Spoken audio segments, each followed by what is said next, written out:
Assalamualaikum warahmatullahi wabarakatuh. Berjumpa kembali bersama saya Advokat Dian Brilian di channel Literatur Hukum, channel referensi hukum bagi masyarakat Indonesia. Baiklah, dalam kesempatan kali ini kita masih membahas terkait dengan fidusia. Ada seorang subscriber kita bertanya, Pak Dian, bagaimana solusinya? Saya ada meminjam nama atau kepada saudara saya ya untuk pembelian kendaraan secara kredit di perusahaan pembiayaan.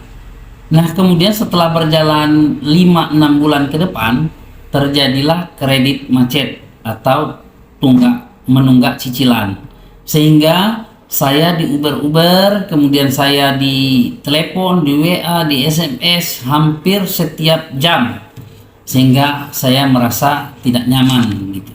Kemudian saya sudah menjelaskan kepada pihak debit kolektornya bahwa saya hanya dipakai nama untuk pembelian barang secara pembiayaan. Nah, kemudian saya sempat didatangi ke rumah, kemudian saya disomasi 1, 2, dan 3. Saya diancam akan dilaporkan kepada polisi, sehingga saya khawatir ini bagaimana solusi terbaiknya, Pak Dian. Nah, sebelum kita membahas tentang pinjam nama untuk pembelian barang secara kredit, ada baiknya sahabat literatur hukum sekalian di seluruh Indonesia bantu channel ini dengan cara subscribe, like, komen, and share video-video dari literatur hukum. Dan jangan lupa aktifkan lonceng notifikasinya agar sahabat literatur hukum sekalian tidak ketinggalan video-video terbaru dari literatur hukum. Nah, baiklah, kita akan membahas tentang pinjam nama untuk pembelian barang secara kredit melalui perusahaan pembiayaan.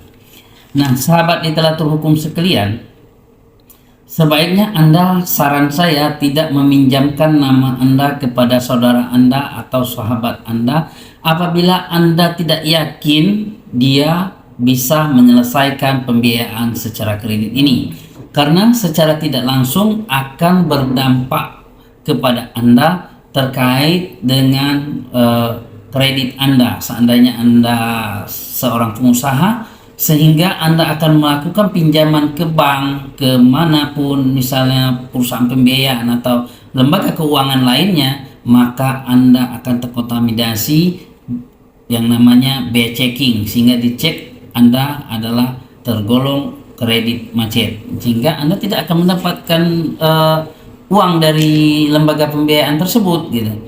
Jadi ketika Anda yakin, karena kita sebagai masyarakat atau sebagai orang timur ini kan budayanya kan kita saling membantu ya, jadi wajar aja Anda membantu saudara Anda gitu. Tapi ketika timbul masalah kan Anda juga yang ikut memikirkannya dan ikut menjadi pusing. Jadi langkah apa yang harus diambil nih Pak Dian gitu kan. Nah, kita coba pertama yang harus kita lakukan, kita telepon, kita datangi yang namanya sahabat kita yang pinjam nama kita tadi, kita tanya apa kendala yang sebenarnya. Nah, dengan demikian apa solusinya? Mungkin kalau Anda yakin kalau dia memang adik Anda atau kakak Anda atau saudara Anda yakin hanya karena permasalahan sedikit, ya Anda coba tutup dulu, bayar dulu. Ya mungkin kita kan bisa mengira kira-kira dia akan mendapatkan uang untuk penyelesaian permasalahan kredit ini berapa bulan ke depan. Misalnya 3 bulan atau 4 bulan, ketika Anda ada uang, ya Anda bayar dulu, nanti dia akan membayar kepada Anda. Itu solusi pertama. Solusi kedua, Anda minta dia menyerahkan kendaraannya kepada Anda untuk dikembalikan kepada pihak leasing secara baik-baik. Tapi sebelum Anda melakukan penyerahan kendaraan ini kepada pihak perusahaan pembiayaan, Anda terlebih dulu mendatangi perusahaan pembiayaan tersebut negosiasi yang namanya biaya tarik atau BT ya, sering disebut oleh sahabat kolektor ini BT. Berapa BT-nya begitu ya. Ketika biasanya mobilnya mahal, BT-nya juga mahal. Kalau mobilnya Fortune mungkin bisa mencapai 30 juta BT-nya. Nah, kalau mobilnya Carry ya mungkin 10. Jadi tergantung besar jumlah biaya yang dikeluarkan. Nah, kita anggap saja ini mobilnya Avanza ya. Kita anggap ini contoh mobilnya Avanza ya. Anda datang ke perusahaan, apa itu Adira, apa itu BCA Finance dan lain-lainnya. Anda datang head kolektornya supaya Anda bisa mendapatkan surat kuasa, sehingga nanti Anda akan mendapatkan biaya tarik. Biasanya kalau Avanza itu bisa mencapai 15 juta. Jadi Anda akan mendapatkan uang 15 juta itu sebagai kompensasi. Nah, uang 15 juta ini Anda serahkan kepada saudara Anda tadi atau sahabat Anda tadi yang kreditnya macet. Nah, takutnya nanti kalau tidak Anda bantu, dia bisa ditarik oleh kolektor atau disita secara hukum melalui pengadilan, maka uang yang 15 itu tidak akan dapat. Jadi bantu, dengan demikian dia akan terbantu, minimal tidak hilang begitu saja ya, uangnya yang keluar minimal beberapa persen bisa kembali kepadanya. Nah, kemudian tadi langkah yang keempat, ketika dia tidak mau menyerahkan, maka Anda pinjam kendaraannya, kemudian Anda serahkan kepada pihak leasing, tapi tentunya tetap biaya tarik Anda utamakan. Nah, kemudian biaya tarik ini tetap Anda serahkan kepada sahabat Anda, saudara Anda. Tapi ketika sahabat Anda, saudara Anda marah karena Anda menyerahkan unitnya kepada perusahaan pembiayaan, kemudian Anda dilaporkan kepada polisi, maka dia tidak akan bisa melapor. Karena secara hukum administrasi bahwa kendaraan tersebut adalah milik Anda, ya. Karena atas nama pembiayaannya, BPKB-nya, STNK-nya itu atas nama Anda. Sahabat Anda tuh hanya minjam saja mobil tersebut secara hukum. Nah, kalau dia melapor tidak bisa dan juga tidak akan bisa diterima. Jadi jangan takut, laporkan saja ketika dia tidak mau menyerahkan. Dia mau marah kepada kita, ya silakan lapor, karena kita tidak akan bisa diproses secara hukum karena kendaraan itu adalah milik Anda secara hukum. Nah, langkah yang kelima ini ketika unitnya tidak ada lagi. Kadang kan ada juga ya saudara-saudara kita ini kan nakal juga kadang ya. Jadi dia ambil, kemudian dia pindah tangankan. Nah, kemudian yang pindah tangan lagi dan hilang. Nah, itu sengaja atau tidak sengaja, apa solusinya Pak Dian? Ini yang berat. Kalau yang tadi ya enggak apa-apa ya, mungkin kita datang, kita bayarin, kemudian kita kasih saran, kemudian kita kembalikan, kemudian kita ambil mobilnya sendiri, kita serahkan ke leasing. Nah, kemudian kalau yang ini mobilnya nggak ada lagi, bagaimana ini solusinya Pak Dian? Karena Anda akan dilaporkan polisi dan terancam dipidana. Ini bisa saja Anda dipidana gitu kan. Jadi Anda laporlah saudara Anda kepada pihak kepolisian, baik itu penggelapan atau itu penipuan, terserah nanti penyidiknya mau menetapkan seperti apa. Setelah Anda melapor, Anda akan memegang yang namanya STPPL, bukti tanda terima laporan. Kemudian itu Anda serahkan kepada leasing bahwa Anda adalah korban penipuan, Anda ceritain saja. Nah, kemudian apabila pihak pembiayaan, perusahaan pembiayaan ingin melaporkan Anda kepada pihak polisi, Anda juga korban, Anda tidak bisa dilaporkan. Nah, kemudian bagaimana Pak Dian kalau sahabat saya, adik saya atau keluarga saya ini nanti ditangkap polisi karena unitnya sudah tidak ada lagi? Ya dia juga buat laporan, melaporkan lagi orang yang menggelapkan atau menghilangkan unit atau menghilangkan objek jaminan fidusia tadi. Jadi itulah yang bisa kita lakukan ya, terhadap pihak perusahaan pembiayaan.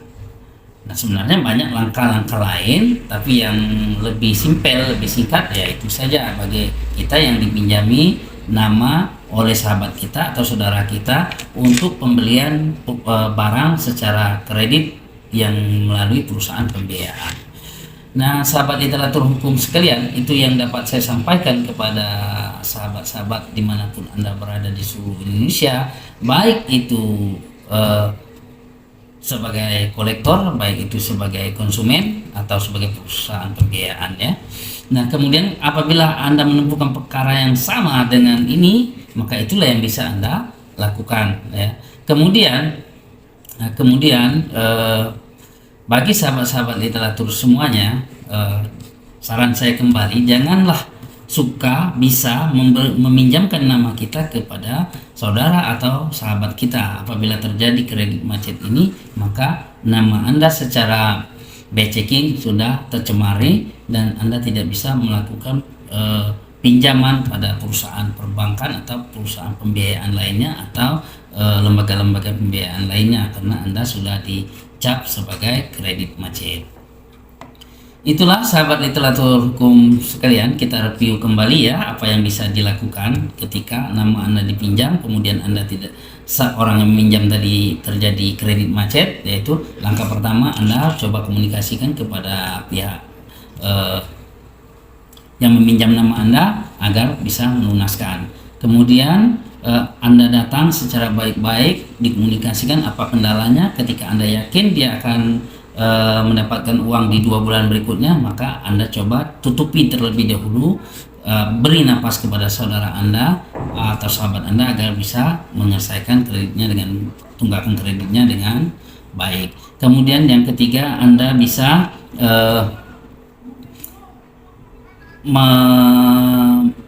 Anda bisa menyarankan untuk diserahkan mobilnya kepada pihak perusahaan pembiayaan.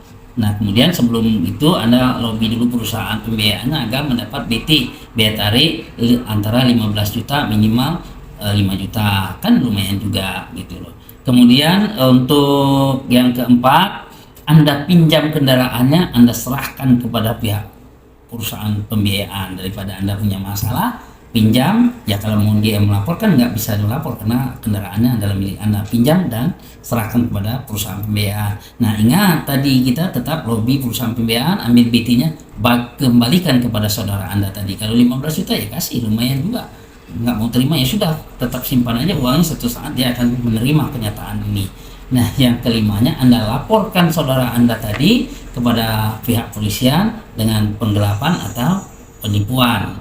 Nah, sehingga Anda lepas dari permasalahan hukum yang namanya Undang-Undang Fidusia, pemindahan pengalian objek jaminan fidusia tanpa seizin perusahaan pembiayaan atau tanpa seizin leasing ya. Jadi Anda akan lepas dari itu sehingga saudara Anda. Nah, kemudian misalnya saudara Anda tadi, Anda juga kasihan melihat adik Anda atau saudara Anda tadi terlibat permasalahan hukum. Kalau memang unitnya sudah di tangan yang ketiga, ya laporkan juga. Ya kalau bisa diambil, ya ambil, serahkan. Ketika unitnya sudah dikembalikan kepada pihak perusahaan, otomatis masalah undang-undang fidusianya tadi, penggelapan atau pengalian objek jaminan fidusia tanpa sepengetahuan perusahaan pembiayaan, tidak kena lagi.